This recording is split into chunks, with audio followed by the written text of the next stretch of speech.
So you were just working with a client, and one of the things that came up, which I think comes up a lot with SDR teams, is the qualification piece, right? And I was just actually talking with the VP of sales right before this, and he was like, I always asked him, I was like, what feedback would your AEs have for your SDRs? And he's like, oh, our AEs, they're kind of prima donnas, like they want to be spoon fed these like meetings with decision makers, and like they want people that are ready to buy right now. And like I'm trying to tell them, like, well, you also have to sell, right?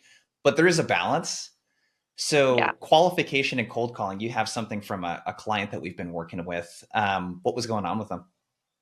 Yeah. AEs always want all of their meetings served up on a silver platter, the best personas with a need to buy next week. And that's just not the case all the time, Yeah. even though we wish it. I was working with this client who was selling to manufacturing shop owners.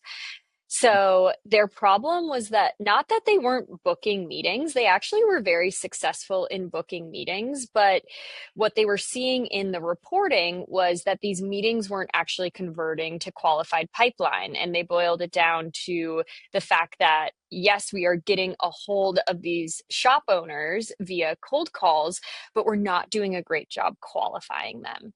And so what we worked on together is implementing this framework of qualification money questions. So, following frameworks of money questions like, tell me a story or what happened the last time X was going on in your business. But we specifically tied it back to the qualifications that AEs needed in order to convert meetings into pipelines. So, an example would be, if we needed to understand how to get to the economic buyer, who is part of this evaluation, what are their roles, responsibilities, we would ask something like, you know I'm really curious, how does your team usually evaluate new systems like this? Who else gets involved?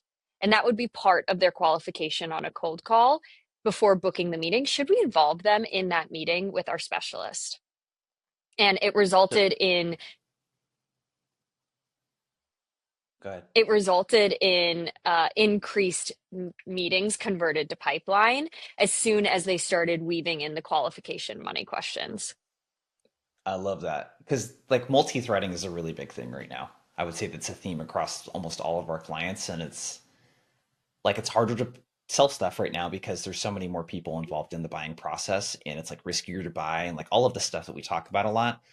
So this is in a way qualification, but it also helps the AE get the multi-threading part of the equation started too, it sounds like. Exactly. And it also helps SDRs put themselves in the seat of a seller, which most SDRs want to get promoted to sellers anyways. So they're starting to up level their skills and understanding of how to work deals. So all around, from a go to market perspective, it's a valuable practice. Got it. Another take on qualification, and I'm actually curious on what you think about this based on your experience too. There's a lot of people like to use BANT, which can be kind of outdated. But I think what all of them have in common is something around the need and the pain or the challenge. There was something you also worked with our client on around like how do we suss out if this prospect is just taking a meeting because they're just agreeing to get us off the phone. There isn't really maybe a problem and they're just curious because they like to explore new technology, or like there is like actual pain here for us to talk about. What were some of the things that you helped the team with there? Really making sure that you are not booking a meeting unless there is pain identified. So, Yeah. yes, SDRs have goals to hit a certain amount of meetings booked per week, per month, per quarter. But if it doesn't result in converted pipeline, then it doesn't actually help the business grow and scale. And so, narrowing down the conversation in terms of, oh, I know that based off of what my prospects are saying, we can add value. They're focused on streamlining. We bring everything into one consolidated platform so it's easy to see and digest. Whatever it is, making sure that they very much so narrow down the conversation to find 1 to 2 pain points that we can add value to is what we help them do. So, asking questions in that example that we were working with the manufacturing shop, asking questions like, hey, a lot of shops tell us it's tough to spot bottlenecks until it's too late.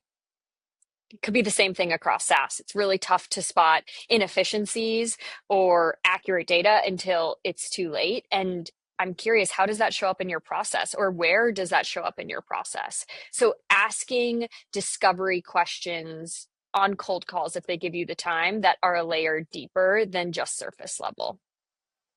Love it. One last thing I'd love your take on is when should qualification happen in the cold call? Is If it something you ask at the beginning, the middle? Do you wait till the very end? Like how do you think about the when component of this? Especially in a cold call, I think of it in two categories. It's like the first category is my prospect open and willing to engage with me in this current moment on the phone? Yes, then qualify. Go for it. If you can keep them on the phone, keep them on the phone and get as much information as you possibly can. If they are on the phone and they're willing to meet with us, but they are like, I gotta go, I don't have any more time, send me the calendar invite, I would go and ask for the qualification if you get shot down. You don't want to disrupt the flow and the ability to book that meeting. So book the meeting and then have a fallback plan, which typically results in a type of qualification via email, or maybe you schedule a 10-minute call before that meeting happens with the AE to get the qualification needed. Love it. So, lastly, if someone's listening to this and they want to implement this, what advice do you have for them? I would say come up with a list of questions that are aligned to your qualification criteria, and make sure you have different ways of asking those questions based off of the different personas you're selling to that are relevant to umbrella themes of why they would purchase your software in the first place. And practice that with your team. If you're a rep, practice that in the mirror. Maybe write it down. The best thing I think sellers could do is come up with a hypothesis as to why this business or this persona needs your solution, and then make sure that you tackle that at the very beginning of the call or in the middle of a cold call.